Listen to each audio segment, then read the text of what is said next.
Legal, pessoal. Vamos aí na segunda parte da aula. A gente teve uma introdução sobre células. Vamos ver um pouquinho de células e vamos ver como é que a gente vê célula. Porque esse é um problema, né? Eu falei que a ideia, né, a noção de que os seres vivos mais diferentes de um peixe lá na Fossa das Marianas, abissal, a uma garça ou a um pé de alface, todos eles são feitos das mesmas substâncias e são feitos da mesma organização básica, que são células. Isso levou tempo. E, em parte, o problema é que células são pequenas. Se eu fosse explicar por quê, levaria uma aula. Mas não, levaria sim. Elas são pequenas, tá? Tão pequenas que a maioria, a esmagadora maioria delas não dá para ver. A maior célula do corpo humano é o óvulo feminino, que tem lá o seu 0,1 milímetros, eu acho. É algo que quase dá para ver olho nu, dá para ver um pouquinho assim. Né? É a maior célula do corpo humano, é o óvulo feminino. Ou seja, todas elas em geral são bem pequenininhas. E para você estudar e ver algo tão pequenininho, você precisa de um material específico, de ferramentas apropriadas, e a principal delas é o microscópio. Então, o desenvolvimento na citologia, o desenvolvimento na biologia celular, ele geralmente vai junto com o desenvolvimento tecnológico para fazer microscópios ou novas técnicas de microscopia, para dar para ver mais coisa, para dar para ver melhor, estudar melhor a célula, tá? Foi inventado também lá por 1600, aqui ó, o primeiro microscópio composto, cerca de 1696. 1600 e batatinha, né, o primeiro microscópio, deixa eu ver como é que é. E aí a tecnologia foi se inovando, tecnologia de fabricação de lentes, tecnologia de fabricação de corante, contraste, e por aí vai. A astrologia depende disso. Sem isso não dá para ver célula, não dá para ver a esmagadora maioria das células e nem ver como elas funcionam, o que elas fazem. Tá? Então, ferramenta básica da citologia ao microscópio, eu sei que tem lá no campus 3, se eu não me engano, e se o bom Deus assim quiser, a gente vai usá-los sim. Quero muito, tá? Vamos, espero que logo, tá? Bom, como é que funciona o microscópio, né? Ele serve para ampliar uma imagem pequenininha para dar para você ver essa imagem grandona. Ele faz isso através de lentes e esse microscópio é o chamado microscópio de luz. Chamo de microscópio óptico, mas o meu ex-orientador ele falou, isso está errado, todo microscópio é óptico, todo microscópio você vê com o olho. Né? Então esse é o de luz, porque o meio pelo qual a imagem é transmitida é pela luz. A gente vai ver que nem sempre é o caso. Né? Então, o microscópio de luz ou óptico, ele é feito de lentes. Não vou entrar em detalhe como funcionam essas lentes, objetiva, a outra tal. Uma lente e um feixe de luz. Esse feixe de luz geralmente está embaixo do microscópio, não é nem sempre assim, tá? Tradicionalmente. E ele é direcionado, passa pelo material, ou seja, o que você vai ver está aqui no meio. Ó. A luz tem que passar por ele no microscópio de luz convencional. Né? Passa por mais lentes, essas lentes vão ampliar o objeto até chegar no seu olho. Né? Então, o que você precisa para fazer isso aí funcionar, para fazer esse esquema aí funcionar? Além do microscópio das lentes. Fonte de luz. O seu material, olha só, ele tem que ser translúcido. Então não pode botar uma pedrinha no microscópio, você não vai ver nada porque a luz não vai conseguir atravessar a pedrinha. A luz tem que passar pelo material e chegar até o seu olho. Tem que ser translúcido. Aí já é um problema. E ele tem que ser tem que ter algum contraste. Ele tem que ser translúcido, mas não pode ser transparente. Se ele for transparente, você não vai ver nada. Ele tem que ter algum contraste, tem que ter alguma cor, alguma coisa. Para alguns materiais vivos, a coisa é assim mesmo, tá? Então, se você pegar uma elódia, ela é fininha, a luz consegue atravessar ela e ela tem pigmentos. Ela é uma plantinha aquática, né? Então, ó, você vai conseguir ver coisas. Então, o que a gente está vendo aqui são as células. Esses tijolinhos, cada um é uma célula. A parede celular delimita cada uma delas e as partes verdinhas são estruturas, são organelas chamadas cloroplastos. Tem muita coisa, não é, o resto é a aguinha que é o citoplasma. Tem muita coisa ali dentro que a gente não está vendo. Não estamos vendo o núcleo, não estamos vendo outras organelas. Por quê? Porque elas não estão coradas. Então a gente não vê. Elas são todas transparentes. Mas elas estão lá, tá? Ainda assim dá para ver alguma coisa. Essa forma de observação é observação vital. Quando dá para você pegar o material e colocar simplesmente no microscópio e ver alguma coisa. O legal é que dá para você ver o organismo vivo ali. Então você vê o processo de ciclose que ocorre na célula e outras coisas. Você vê o organismo vivo funcionando. Isso é bacana. Agora dá para entender que isso não vai funcionar para a maioria dos materiais que a gente vai querer ver no microscópio. Se eu quiser ver um fígado de rato no microscópio, eu colocar lá o fígadozinho, poft. Não vou conseguir. De novo, tem que ser fininho o material, translúcido e tem que ter um corante. Então a gente tem técnicas para fazer isso acontecer. Eu quero ver fígado de rato no microscópio, tem técnicas para fazer isso acontecer. A mais simples é o esfregaço, que dá para fazer com células da mucosa bucal. Isso aqui são células da mucosa bucal. Tu pega um palito, põe lá na lâmina, seca e cora. Você usa um corante ou dois. E você tem isso aqui, ó, células. Estão vendo o citoplasma aí? Parte vermelhinha. Estão vendo o núcleo? A parte mais corada, a roxinha? Células. Esmagamento é uma técnica semelhante, a minha cabeça está na frente, mas tudo bem. Então, geralmente você precisa que seu material seja fininho, translúcido, e você precisa usar substâncias que vão corar a célula, que vão dar alguma cor, algum contraste. Se você pegar a célula do esfregaço e não corar, você não vê nada, porque elas vão ser transparentes. Tá?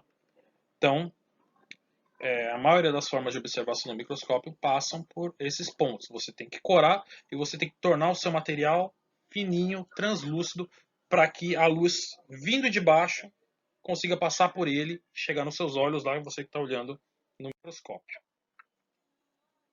Geralmente o que a gente faz são os chamados cortes histológicos.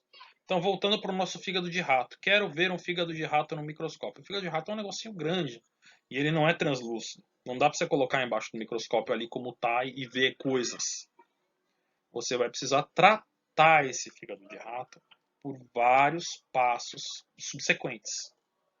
Tá? Um jeito mais fácil de fazer isso, mais simples e mais rotineiro, é o que está descrito aí. Você pegou o seu ratinho, infelizmente, ou você tem que esperar ele morrer de causas naturais, ou você tem que sacrificar o seu ratinho. Acontece, tá, pessoal? Infelizmente, ainda hoje é necessário para muita prática de biomedicina, farmácia, para ciência, tá? A gente usa essas cobaias. Você tira o fígado dele a partir do momento que você tirar o fígado dele, na verdade até antes, a partir do momento que o animalzinho falecer, aquele material vivo vai começar a se degradar. A vida, a partir do momento que ela chegou ao equilíbrio com o meio, que é a morte, aquilo ali começa a se degradar, aquilo começa a ser atacado por decompositores imediatamente. Então você precisa fixar aquilo ali de um jeito que fique o mais parecido possível de quando era vivo, porque é isso que você quer analisar no fígado do rato, como funcionava, como é que era quando estava vivo. Você tem que fixar o material, né? Usar uma substância química que vai deixar aquilo ali do jeito que era. Fixação mais rudimentar é com álcool a grandes concentrações, que vai impedir o material de ser decomposto por micro-organismos, que o álcool impede. Né? E vai desidratar o material também. Só que essa fixação não é boa para histologia. É possível, só não é boa. Geralmente a gente usa formaldeído, algumas soluções ali que também vão deixar o material ali, impedir que ele se degrade e preservar as características. Tá? Fixação. Tu pega esse fígado já fixado e você vai colocar ele num meio. Bom, tu pega o fígado já fixado, você tem que colocar ele numa lâmina de microscópio. Uma laminazinha. Para fazer isso, você vai precisar de fatias muito, muito finas do fígado. Você vai precisar cortar esse fígado bem fininho. Tão fininho que é impossível você fazer isso no braço, na mão, com uma faca ou com um bisturi. Você vai precisar colocar ele num material, numa ferramenta que chama micrótomo, que é isso aqui, tá? Basicamente, tu coloca o bloquinho ali com o seu fígado e tem uma navalha. Então ele desce, tira uma fatia. Ele sobe, avança um pouquinho, só um pouquinho de nada, tira outra fatia. Desce, avança mais um pouquinho e aí você vai conseguindo essas fatias bem finas com o micrótomo. Legal, ótimo, né? Então você vai pegar o seu fígado de rato, colocar no micrótomo e tirar essas fatias bem finas para colocar na sua lâmina histológica para ver no microscópio. Geralmente não é tão simples. Por quê? O fígado de rato, vocês podem imaginar, é um negócio meio molenga. Não é um negócio duro, rígido. Para esse micrótomo funcionar e para ele cortar fatias muito, muito finas, quanto melhor sai o corte, quanto mais rígido for o material, quanto mais resistente e duro for esse material. Porque senão faz... Né? Você não tira fatias bem fininhas de coisas que são molengas. É impossível. Então, você tem que pegar esse seu fígado de rato e colocar ele no meio, chamar emblocar parafina ou alguma resina dura. Parafina de vela. Vai ficar um bloquinho com o seu fígado ali no meio. Vai ficar um bloquinho, vai ficar durinho. Esse bloquinho durinho é que você coloca no micrótomo para ele ir tirando as fatias bem fininhas. Tirou as fatias, você colocou aquilo numa lâmina, né? Eu já vou pegar uma lâmina no próximo slide, eu vou dar um corte. E aí você vai corar essa lâmina, tá? Usando corantes, você vai botar corantes ali em cima, vai mergulhar a lâmina ou deixar ela um tempo num corante. Cada corante dependendo do que você quer ver ali no fígado do rato. Aquele corante vai corar a célula, vai dar um contraste. Aí você pode colocar aquilo no microscópio. Resultado, aí ó. Então, o resultado a gente vai ver no próximo slide. Então aqui ó, o micrótomo funcionando. Isso aqui sobe e desce, esse braço sobe e desce. Aqui é uma navalha. A navalha vai tirando as fatiazinhas bem finas. Toda vez o braço avança um pouquinho, 5 micrômetros, e vai tirar as fatias. Então você tem as fatias com o seu material numa lâmina. Você cora isso daí. Tem mais passos no meio, tem que diafanizar. Pá. Você cora isso daí e essa lâmina dá para você ver no microscópio. Então aqui, pessoal, antes da gente continuar, uma lâmina de microscópio, tá? Ainda bem que ela tá suja, dá para ver, senão ela seria transparente. Pedacinho de vidro. Então o material, né, ele fica aqui em cima, no caso não tem nada, e aí você cora esse material, você vai ver que ele está corado, você consegue colocar ele sob o microscópio e observar. De novo, se Deus quiser, a gente vai fazer isso presencialmente. Eu vou mostrar nem que seja uma elodiazinha, um esfregaço para vocês usarem e aprenderem a usar um microscópio. Tá? Então, o resultado, se você fizer um bagulho bem bacana, é isso aí, ó. Essa coloração chama HE, eosina hematoxilina. Eosina é o corante vermelhinho que cora o citoplasma. E a hematoxilina é o corante mais escuro, mais roxo, que geralmente cora núcleo de célula. Então, os pontinhos roxos que vocês estão vendo são núcleos de célula. Isso aí é o corte de uma estrutura chamada epidídimo, que é uma estrutura presente nos testículos. Eu não sei se é de gente, isso aí, de rato, ou de que espécie é. Mas é uma estrutura presente nos testículos, tá? Isso aqui no meio, muito provavelmente, são espermatozoides, que eles ficam armazenados no epidídimo. Né, para quando são sempre produzidos e ficam armazenados lá, para quando o macho, sei lá de que espécie é, for ejacular para liberar esses espermatozoides, eles estão lá. E aqui, com certeza, células que mantêm e nutrem esses espermatozoides. Estão vendo? Células. Cada uma dessas coisas aí que vocês estão vendo, as bolinhas podem ser os núcleos, mas cada núcleo é o núcleo de uma célula. Então, ó, deixa eu tentar pintar aqui para vocês isso aqui. Deixa eu ver isso aqui. Aqui tem provavelmente mais de uma célula, mas isso aqui é uma célula. E aqui, esses espermatozoides também são cada um deles uma célula. Aqui provavelmente tecido muscular, né? E outras coisas aí no meio, tá? Então é isso que você vê. Você só está vendo isso porque você corou. Se você não tivesse corado, não teria vindo nada. E com certeza esse epidídimo teve que passar por todo aquele processo. O cara pegou, tirou do animal, teve que cortar fatias fininhas e ele encontrou essa imagem bem bonita aí, no final das contas. Aqui, corte da camada dérmica da pele de um macaco. Aí já dá para ver que espécie é. Células adiposas, fibras de colágeno e glândula sudorípara. Essas bolinhas, aí a gente tem que ver. O que a gente está vendo aí é o quê? É um corte. É uma fatia do material. Então essas bolinhas tipo essa, né? Ela, na verdade, se você for pensar tridimensionalmente, é uma fatia, é um tubo, né? Esse tubo é o tubo da glândula sudorípara do animal. A glândula sudorípara forma esses ácidos, forma essas estruturas, então isso é uma glândula sudorípara. Essas células aqui no meio, pegamos uma fatia, são células cuja única função da vida provavelmente é produzir e liberar suor. Nós também temos células muito parecidas com essas, ou glândulas muito parecidas com essas. O resto aí em volta, tecido conjuntivo, fibras de proteínas, as proteínas que a gente viu, né, colágeno, tudo isso aqui, e essas células bem clarinhas aqui. Tá vendo que tem um núcleo, esse roxinho, e aí tem uma bolona clara? Isso aqui são os adipócitos, tá? São células de gordura na derme do animal. Então, provavelmente vocês não estavam vendo nada no começo, agora já está começando a... Então, só para vocês verem o que? Primeiro, tudo é formado de células, tá? Mesmo tecido conjuntivo, que nem sempre tem, que tem um espaço extracelular muito grande, essas proteínas todas que estão aqui, essas fibras todas, foram formadas por células. Ok? Será que tem mais alguma? Aqui um tecido vegetal, caule de trigo. Então aqui é parênquima, essas bolas maiores. Não, nem tudo é parênquima, porque eu estou vendo uns feixes. Aqui é o feixe de seiva, tá? Vocês devem estar vendo isso com a professora Júlia. Mas vamos ver de novo no que vem, não se preocupe não. Vamos ver a exaustão. Então isso aqui é um feixe de seiva, isso aqui é parênquima e aqui é a epiderme, tá? E outras coisinhas mais aí. Aqui tem, isso aqui é um feixe, tem outros aqui, ó. Esse aqui menorzinho, tá? E o resto é um tecido de preenchimento chamado parênquima, essas bolonas maiores aqui. Aqui, de novo, tem coisa dentro dessa célula, mas não está corado. O que a gente está vendo aí, basicamente, são as paredes celulares das células vegetais, né? Essas bolinhas. Legal? Mas são células também. Bom, então isso aí é tudo técnicas mais simples de microscopia de luz. Tem outras técnicas mais complexas. Todas elas funcionam no mesmo princípio. Corta o material, cora o material e vê ele sob a luz. Só que você tem outras técnicas. Por exemplo, microscopia de fluorescência.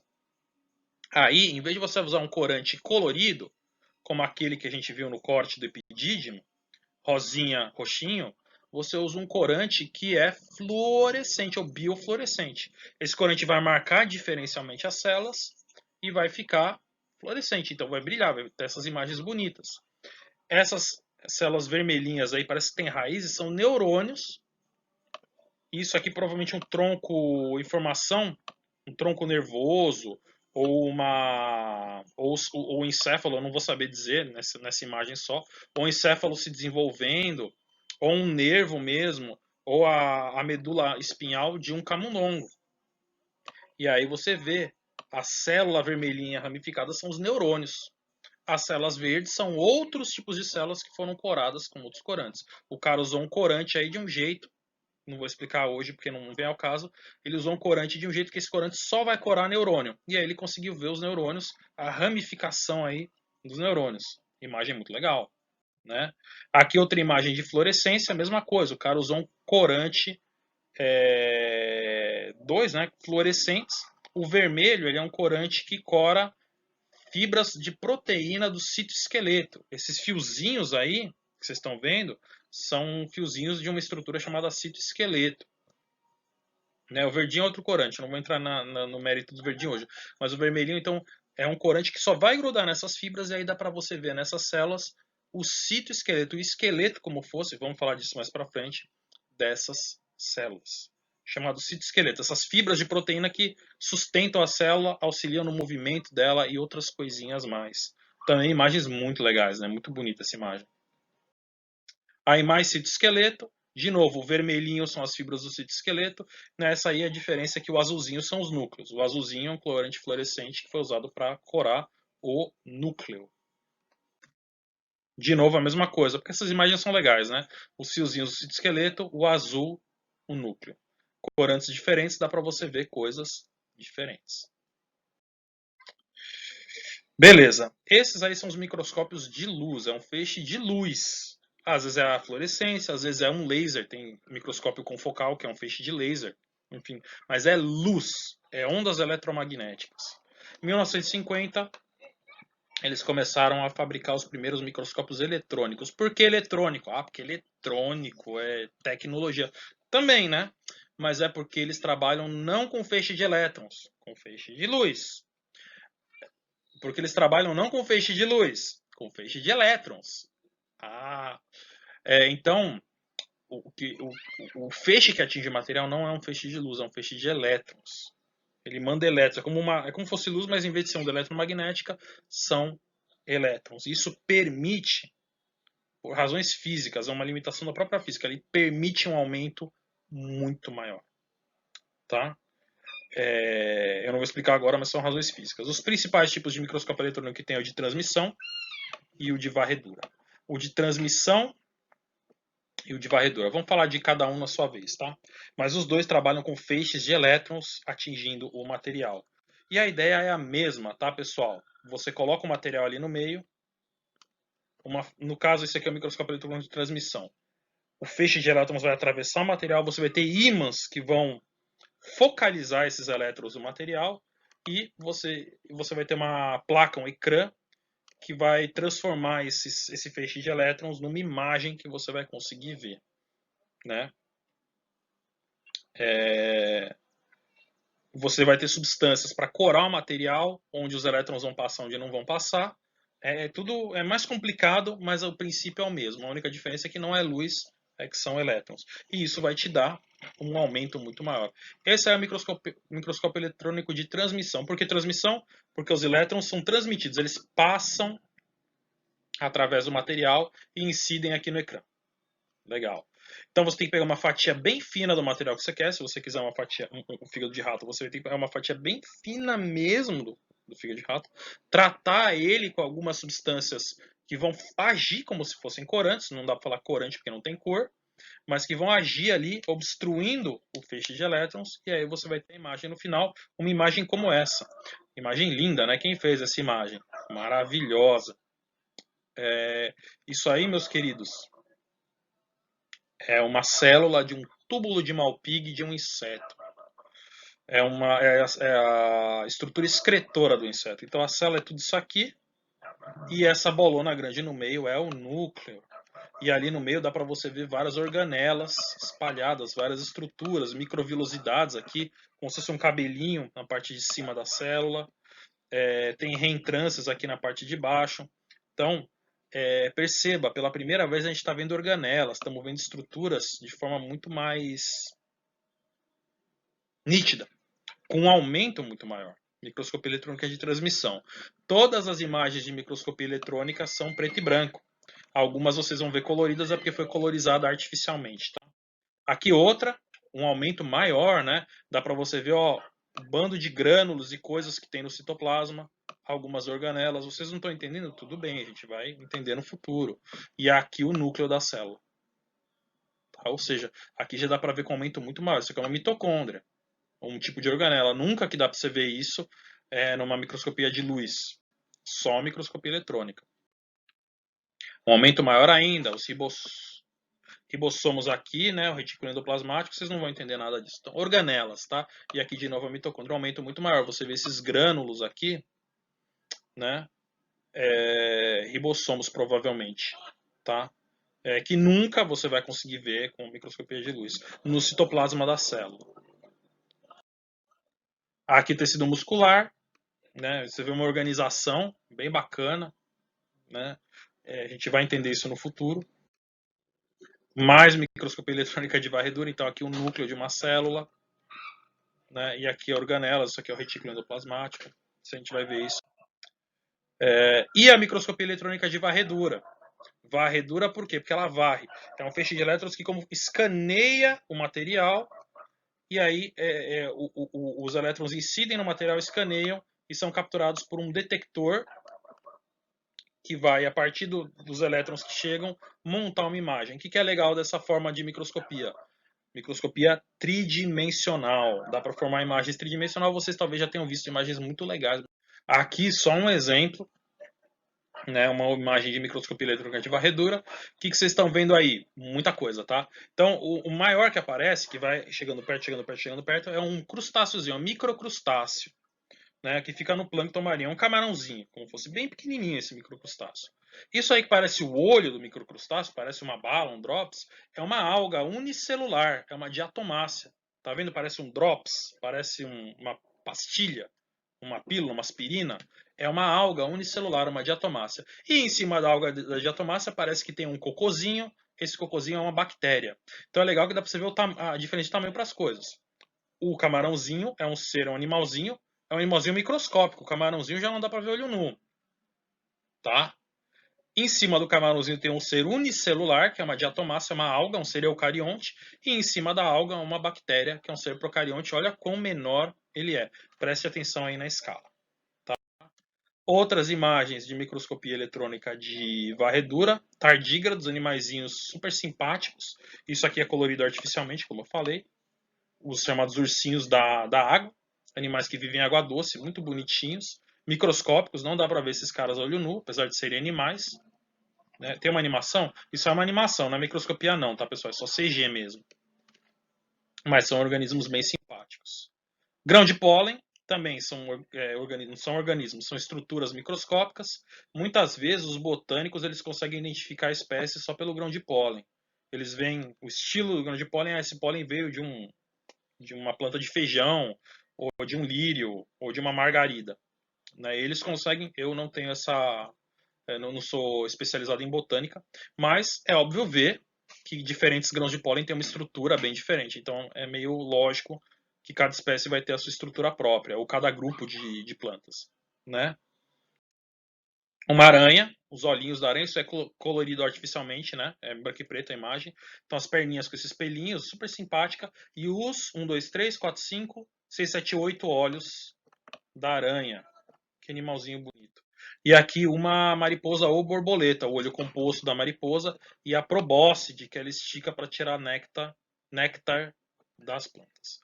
E isso acaba essa segunda parte da aula, ficou mais extensa, mas é uma curiosidade do mundo animal aí. Eu acho bem legal isso. Cheguei a trabalhar com isso, né?